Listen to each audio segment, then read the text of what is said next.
Bonjour les enfants, vous avez avec vous toujours votre maîtresse de français dans une nouvelle leçon. Alors aujourd'hui c'est jeudi. Jeudi c'est la journée de réveil sensoriel. Alors notre réveil sensoriel aujourd'hui va être sur comment je peux être gentil avec les autres. Suivez avec moi jusqu'à la fin de la vidéo. On va commencer par ce petit dialogue. Grand-père a peur de tomber. Aidons-le à avancer. Grand-père a peur de tomber. Aidons-le à avancer. Alors les enfants, comment est le grand-père ici? Le grand-père est un vieil homme qui ne peut pas bien marcher et avancer. Alors c'est pourquoi les enfants ont décidé de l'aider à avancer et à marcher bien sûr. Passons à notre deuxième dialogue. Ce pauvre homme a faim. Il faut l'aider. Ce pauvre homme a faim. Il faut l'aider. Donnons-lui à manger. Donnons-lui à manger. Alors les enfants, regardez le pauvre qui est à votre droite. Comment il est? Il a faim. C'est pourquoi il est fatigué et épuisé.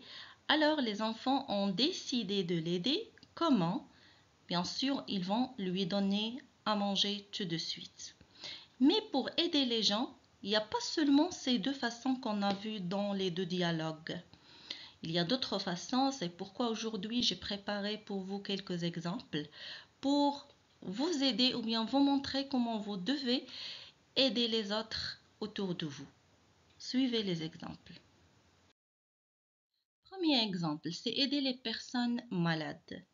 Par exemple, quelqu'un qui est malade, il me demande de l'eau ou bien des médicaments. Je les ramène tout de suite, bien sûr. Passons à notre deuxième exemple. Laissez la place aux personnes âgées. Par exemple, je suis dans l'autobus ou bien dans une salle d'attente, chez un médecin ou n'importe où. Quelqu'un qui arrive, qui est plus âgé que moi, je dois laisser ma place à cette personne immédiatement parce que cette personne-là a besoin de cette place plus que moi. Troisième exemple, aider les personnes en difficulté. Et comme vous voyez sur les exemples, à gauche, il y a une femme qui est aveugle. C'est pourquoi elle porte des lunettes noires. Elle ne voit pas.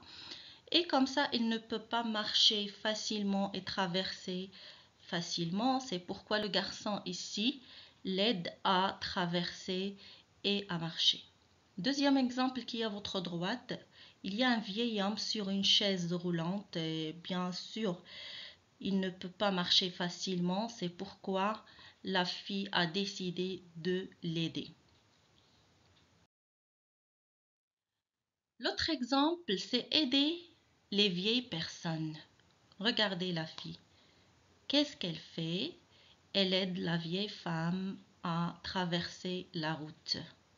En sécurité, bien sûr. Et le garçon ici, lui, il aide la femme à porter ses courses parce qu'ils sont lourds pour elle. Dernier exemple, c'est aider mes amis aussi. Même s'ils sont encore petits, ils sont encore jeunes, ils peuvent faire tout.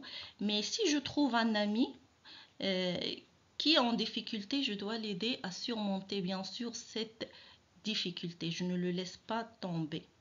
Alors les enfants, je vais vous dire merci et bravo de votre attention jusqu'à la fin et à une prochaine vidéo, Inch'Allah.